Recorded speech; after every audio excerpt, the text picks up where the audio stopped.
God knows us and gives us each what we've been given based on our abilities. And let me tell you, all of us here have been given a pretty heavy bag. We live in a country where we can safely practice our religion freely. Think about it. There are Christians in the world who don't know as much as you and I do about the Word of God. There is so much opportunity. It's staggering for us as believers here in the United States. And again, those of us here at Calvary Baptist have been gifted with such heavy bags. And I understand that comes in different degrees and areas of abilities and talents that we've been given by God.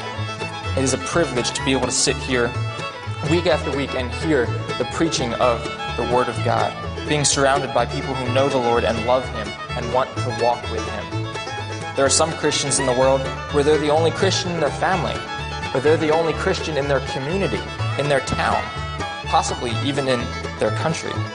God has given us a massive opportunity. The burden for faithfulness on us is great.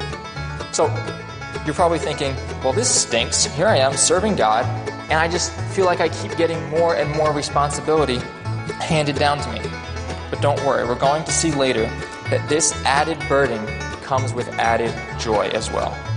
And here's another thing. Even this meager one-talent guy, this guy still got $1 million to invest in. He still had a good portion of money. I think sometimes we get so caught up in thinking and looking at the things that we don't have, that we don't realize the gifts and abilities that God has given us. I did this often when I was growing up in sports. I would look at other people, athletes who were around me, that were better than I was, and I said, I want to be like them. And I spent so much time worrying about all the things that I couldn't do and I couldn't live up to, that I often missed the opportunities that my own abilities gave me. Comparison can be a trap that leads us to beating ourselves up over what we do not have. We have all been gifted according to our abilities. We just need to be faithful with what we've been given.